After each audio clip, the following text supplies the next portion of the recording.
Pablo Mira, l'humoriste de quotidien anime un prime time intitulé 80 comprises, mêlant information et divertissement ce mardi 31 janvier sur TMC.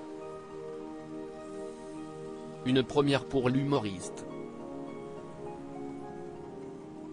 Entretien. Belle consécration pour Pablo Mira.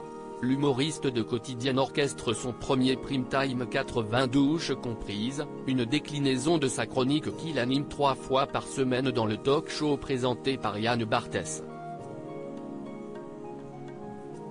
Diffusée ce mardi 31 janvier à 21h15 sur TMC, l'émission mêle à la fois information et divertissement à travers des sketchs, des magnétos et des interviews en plateau, dans un cadre aux faux airs des late shows américains. Les téléspectateurs pourront notamment découvrir le point de vue corrosif de Pablo Mira sur le couronnement de Charles III, l'inflation ou la Coupe du Monde au Qatar. Et le cofondateur du Gorafi ne sera pas toujours seul pour en parler. Entretien. J'ai toujours eu cette envie et ce plaisir d'interviewer les gens télé-loisirs. Comment est née l'idée de ce prime time ? Pablo Mira, avec la production de Quotidien, on avait envie de voir si on arrivait à développer un format plus long qu'une chronique. La chronique de 4 comprises, si est le format revue de presse où l'on enchaîne les vannes. Là, on avait le temps de beaucoup plus travailler chaque séquence, de produire des mini-sketchs, de tester des formats d'interview. C'était intéressant de se frotter à cet exercice-là.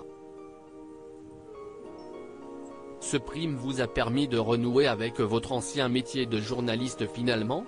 J'ai toujours eu cette envie et ce plaisir d'interviewer les gens, mais évidemment, je n'allais pas me transformer en intervieweur politique façon Léa Salamé ou Apolline de Malherbe. Mon ADN reste quand même la blague, mais cela m'intéressait aussi d'avoir des réponses qui sont de l'information. Parmi les personnalités interviewées ce soir, on découvre Stéphane Bern. Est-ce que c'était votre idée de l'inviter ? Oui, j'avais envie de l'interviewer pour son ton, son énergie qui lui sont propres. On cherchait un expert des têtes couronnées et c'est son nom qui nous est venu tout de suite. Je lui ai présenté le pitch et il a accroché direct. Au final, je trouve que c'est un des formats qui marche le mieux. Le ton est absurde mais on apprend des choses sur la royauté. Quotidien est une émission difficile à fabriquer. Après 2 saisons à Quotidien, vous aviez quitté l'émission pour finalement revenir. Pourquoi avoir eu envie de retrouver Yann Barthès et sa bande ?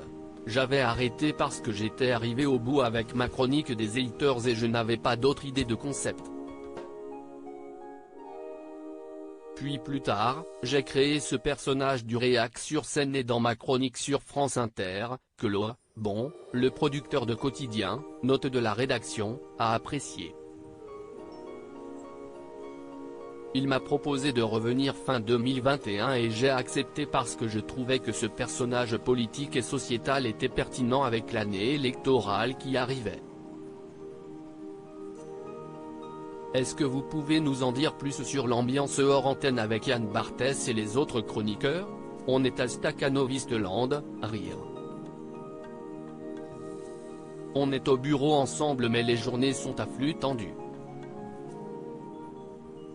Si une émission difficile à fabriquer, on commence tôt et on finit tard le soir donc on n'a pas forcément 45 minutes pour prendre un café et demander qu'est-ce ce que tu as fait ce week-end ? Les chroniqueurs de Quotidien sont assez forts en autodérision pendant vos chroniques, vous n'hésitez pas à charrier les autres chroniqueurs et souvent Étienne Carbonnier. Ils ne vous en veulent pas ? Non, ils sont assez forts en autodérision. J'y vais un peu plus sur Yann Barthès et Étienne Carbonnier parce que ce sont les 2 personnes que je suis sûr d'avoir autour de la table et je ne me vois pas faire de vannes sur les absents. Yann, CIST le présentateur et Étienne intervient après moi avec les rubriques Canap et Transpi. Je mise sur les valeurs sûres. Avez-vous d'autres projets avec TMC ? Non, je vais finir la saison en gérant ma chronique et la tournée de mon nouveau spectacle, donc je ne prends plus aucun projet. Concernant 80 douches comprises, les audiences de ce prime vont être déterminantes, pour savoir si on part sur un second numéro ou pas. À lire aussi Marion Cotillard coupée au montage dans Quotidien ? Les internautes s'interrogent.